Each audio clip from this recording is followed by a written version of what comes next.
안녕하세요. 즐거운 이야기를 통해 수학의 재미를 찾아보는 수학입니다. 미국 뉴욕에서 수학왕 가리기 대회가 열렸는데요. 이 대회에는 유명 대학의 수학 교수부터 사회 각계에서 활약하고 있는 수학자들이 대거 출동했다고 합니다. 그런데 최종 우승은 과연 누가 거머쥐었을까요? 다름 아닌 펀드 매니저였는데요. 이 수학을 매일매일 실전에 적용하면서 실력을 쌓은 것이 이 우승의 요인이라는 분석입니다. 역시 수학은 일상이 되어야 할 것 같아요. 자, 오늘도 전문가 선생님들과 함께 즐거운 수학 이야기 시작해 보겠습니다.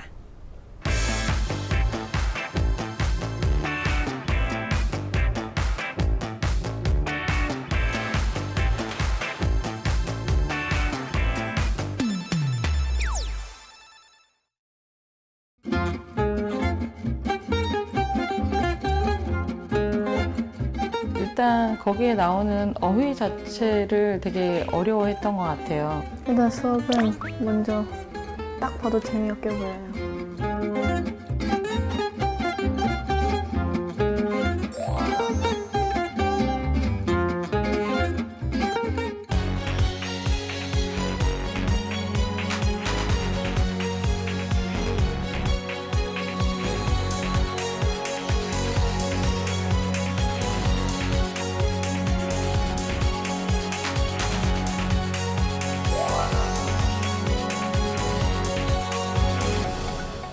이리 씨, 언젠가부터 이 드라마에 등장하는 멋진 남자 주인공들의 직업 뭐였는지 좀 기억이 나세요?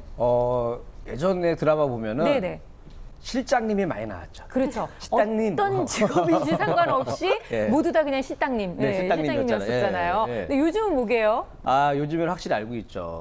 정말요? 네, 요즘에는 이 조물주 위에 건물주라고 건물주님. 건물주님. 굉장히 이거 혹 땡기는데요, 진짜. 이거 맞는 얘기인 것 같은데. 네, 김인준 건물주님 선생님은 같은데. 어떻게 보세요? 저는 개인적으로 멋있는 직업이 무슨 여행가 아니면 요즘에 인테리어가 유행하잖아요. 네네. 건축가도 되게 멋있는 것 같아요. 자신만의 건물을 공간을 짓고 만드는 그런 직업도. 역시 선생님은 약간 예술적인 것에 지금 집중을 하고 계시는 것 같은데요. 힌트를 드리자면 영화 부산행에서 등장했던 고뮤? 뭐 이렇게 드리면 그럼 알 것 같아요. 네, 그래요. 로드 매니저가 아니고 펀드 매니저입니다. 깜짝 놀랐어요, 지금. 맞아요. 오늘 저희 파인드매스에서 소개해드릴 직업이 바로 펀드 매니저예요. 예, 회사나 신탁은행 등에서 자금을 전문적으로 운영 관리하시는 분들이죠. 네. 아무래도 뭐 우리가 많이 들어본 단어 있잖아요. 주식, 채권, 뭐 현금까지도 운영하시는 분들입니다. 그리고 아무래도 최대한의 수익을 올리려고 많이 노력하시겠죠. 그러군요. 제가 그 지난번에 이 주식으로 돈 날린 얘기 해드리지 않았습니까? 예.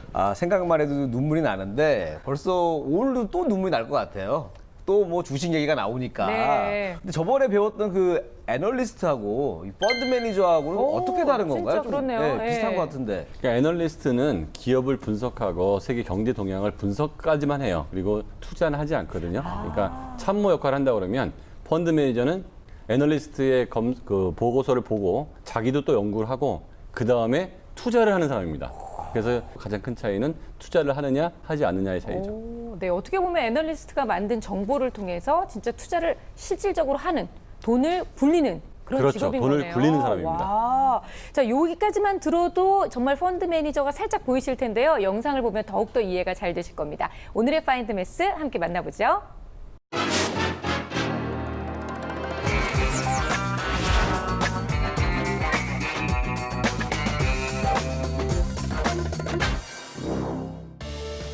나라의 근간이 되는 경제. 경제의 흐름은 곧 자금의 흐름을 말합니다. 자금의 흐름, 그 중심엔 주식이 있습니다. 주식은 산업과 기업, 자금이 함께 운반되는 거대한 물줄기와 같은데요. 주식을 운용하는 증권회사는 정보를 발빠르게 습득해 산업과 기업에 자금을 투자하는데요. 바로 이런 사람들을 펀드 매니저라고 합니다. 꾸준히 시장의 동향을 파악해 이익을 만들어내기 때문에 자본시장의 꽃이라고도 불리는데요. 그렇다면 이 펀드 매니저는 구체적으로 어떤 일을 하는 걸까요? 펀드는 자금을 얘기하고요. 매니저는 운용하는 사람을 뜻합니다. 좀 더 구체적으로 말씀드리면 그 자산운용사나 뭐 연기금, 은행 뭐 보험사에서 그 자산을 운용하는 전문가를 말합니다. 주식은 개인이나 기업이 직접 투자를 하기도 하지만 펀드 매니저에게 맡기기도 하는데요. 펀드 매니저는 일일이 자금 투자가 어려운 고객의 자금을 받아 목표에 맞게 대신 투자하고 이익을 낼 수 있도록 펀드를 운용합니다. 현재 주식 인덱스 펀드와 퀀트 펀드를 운용하고 있습니다. 주식시장에는 주식시장 상황을 나타내는 지표가 있습니다. 코스피라든지 코스피 200이라든지 코스닥이라든지 그런 지표를 추종하는 펀드를 인덱스 펀드라고 하고요. 퀀트 펀드는 그런 주식시장에 있는 종목들을 계량적인 방법으로 종목을 선정해서 편입 비중을 결정한 다음 투자하는 펀드를 말합니다. 쉽게 말하자면 인덱스 펀드란 주식시장의 흐름에 따라 수익률이 결정된다는 것인데요. 다른 펀드에 비해 수익률은 적지만 위험률이 높지 않아 안정적인 펀드입니다. 그러나 펀드 매니저가 주식시장의 흐름을 제대로 읽지 못하면 자금 손실이 있을 수밖에 없는데요. 예를 들어 인덱스 펀드로 투자했을 경우 코스닥이 전체 15%로 올랐을 때 인덱스 펀드도 15%에 가까운 수익을 내야 합니다. 만약 10%의 수익만 달성했다면 펀드를 잘못 운용한 것이죠. 따라서 펀드 매니저에게 주식 정보는 매우 중요합니다. 특히 중요하게 확인하는 항목이 있다는데요. 여기 가격도 중요하지만 제가 중요하게 보는 건 여기 이제 얼마나 전일 대비 올랐나, 원래 내재 가치와 시장에서 평가받는 가치가 얼마나 차이가 나느냐. 중요한 지표들은 보통 이 등락률을 많이 보고요. 주식 시장에서 어떤 업종이 지금 시장에 관심을 받고 올라가는지 또 빠지고 있는지 이런 걸 볼 수가 있습니다. 저희가 수학 문제를 많이 풀어봐야 다른 수학 문제를 봤을 때 이 문제를 어떻게 풀어야 되겠다는 생각이 떠오르듯이 주식시장에서 발생하는 많은 사건들을 경험을 하고요. 거기에 대해서 뭐 학습을 통해서 직관이 길러진다고 할 수 있겠습니다. 주식시장은 늘 변수가 존재합니다. 호재가 있으면 악재가 있죠. 따라서 펀드 매니저는 주식 데이터뿐 아니라 뉴스와 산업 정보를 꾸준히 분석해야 합니다. 주식의 요동치는 단 3초 차이로 자금의 이익과 손해가 결정되기 때문이죠. 펀드 매니저의 주요 업무 중 하나는 기업과 산업에 대한 포트폴리오를 작성하는 것인데요. 이때 애널리스트가 작성한 기업 분석 자료를 바탕으로 포트폴리오를 구성합니다. 그 외에도 펀드 매니저가 직접 조사한 자료, 기사, 주가 상황 등을 참고하여 포트폴리오를 작성하는데요. 이렇게 많은 정보를 습득하는 이유는 혹시 모를 리스크를 대비하기 위함이죠. 리스크란 불확실한 위험을 말하는데요. 리스크를 줄이기 위해 늘 팀원들과 의견을 교류합니다.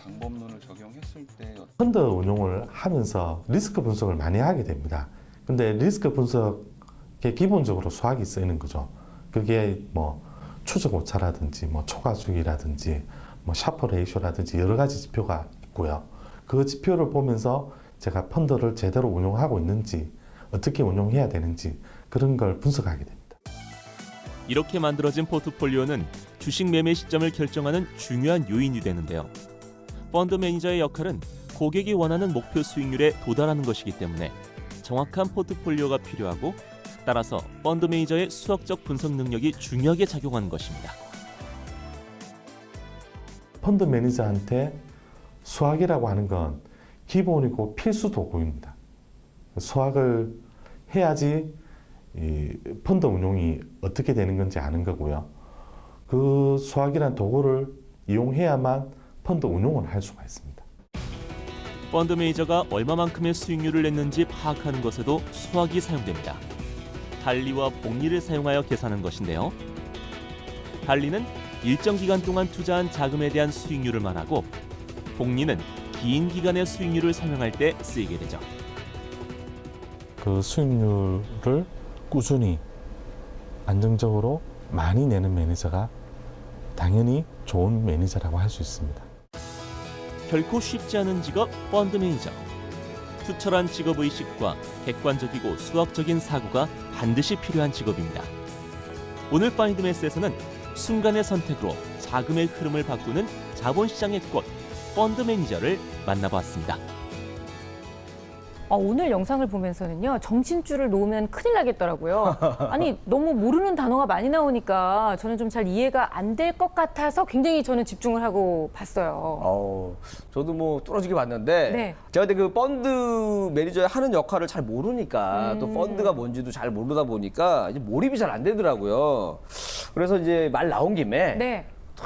또 이 또 투자 전문가 지금 뭐 다양한 일들을 하고 계시지만 네. 우리 민성원 선생님께서 좀 시원하게 알려주시면 좋을 것 같아요. 예, 그 개인이 은행에 예금을 하거나 그렇게 되면 이자 먹잖아요. 근데 이자율이 낮다. 그럼 나 더 큰 수익을 얻고 싶다. 그런데 내 직접 투자했을 때 위험이 굉장히 크죠. 왜냐하면 네. 내 감정도 추스리지 못하고 정보도 한계가 있어요. 그거는 주식뿐만 아니라 부동산도 마찬가지고 여러 가지 투자를 하고 싶은데 그러면 사람들이 돈을 모읍니다. 그래서 돈을 모아서 펀드라는 게 바구니에 돈을 모아놓고 네. 이거를 관리해 주세요라고 맡기는 거예요.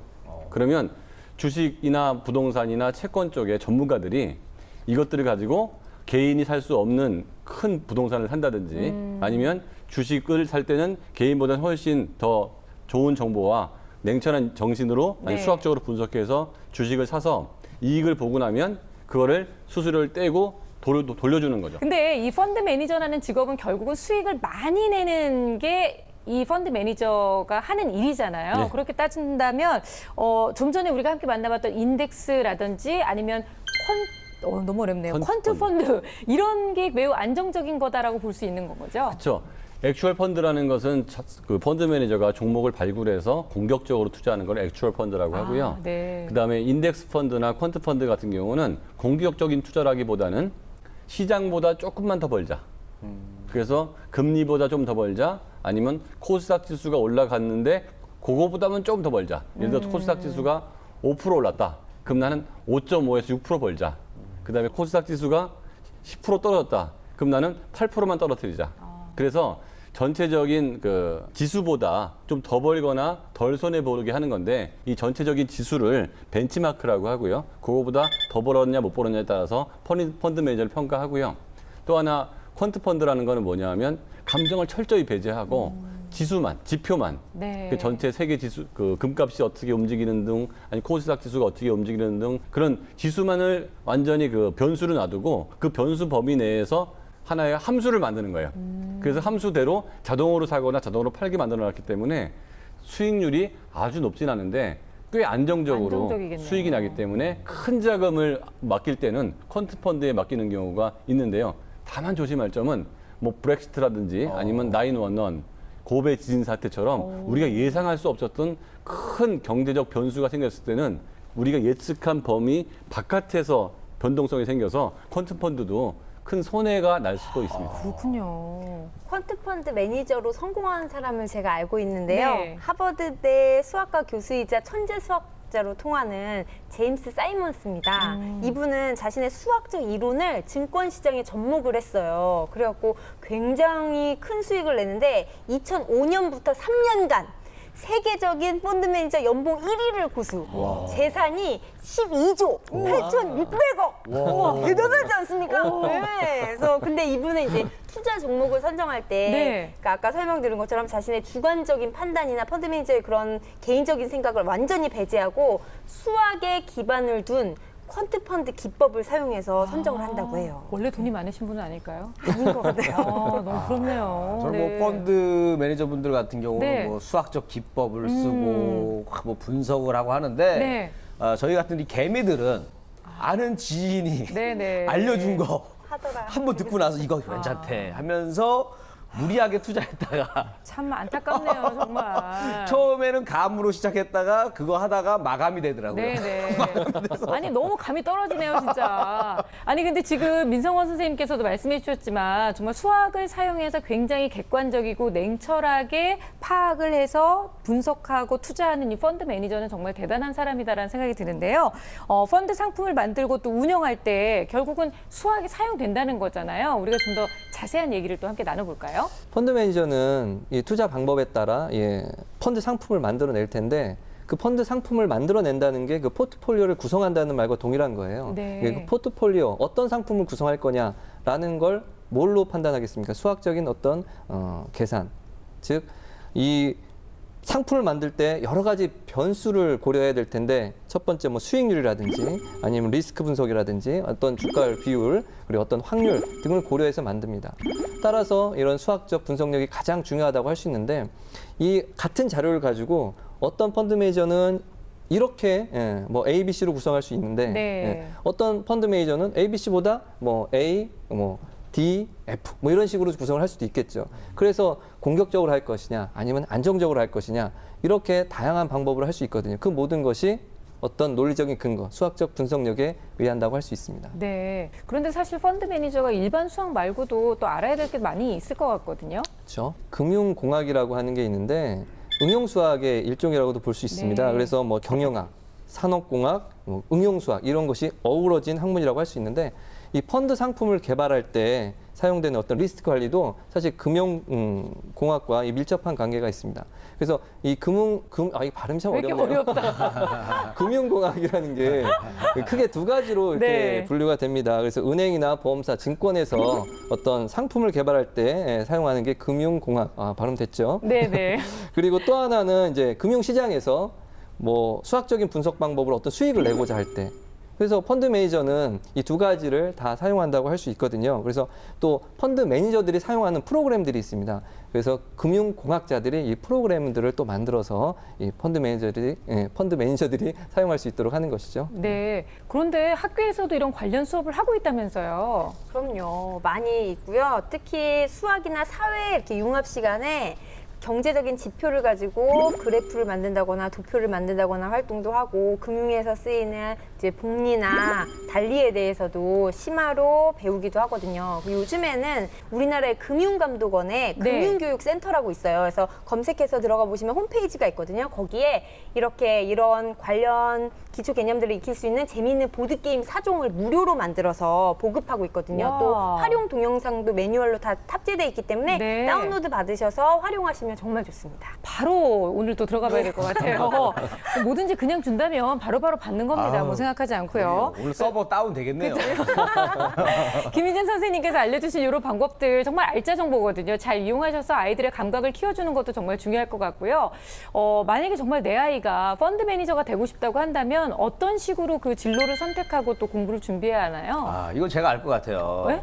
이 알 펀드 리가 없는데. 매니저 알 거 느낌 있습니다. 아, 그래요. 알려주세요. 펀드 매니저한테 가장 중요한 게 일단 투자를 받아야 되거든요. 그쵸. 그러려면 이 말로써 이분들에게 꿈과 환상을 줘야 돼요. 그렇기 때문에 꿈과 희망이 아니라 꿈과 환상을 줘야 돼요. 환상을 줘야죠. 그래야 투자한단 말, 과감한 투자. 네. 그렇기 때문에 문해창작과가 좋다. 약간 소설 쓰듯이 나한테 한 10,000원만 내면은 내가 앞으로 놓아서 이걸로 요트도 만들어주고 네네. 자동차도 만들어주고 집도 사준다.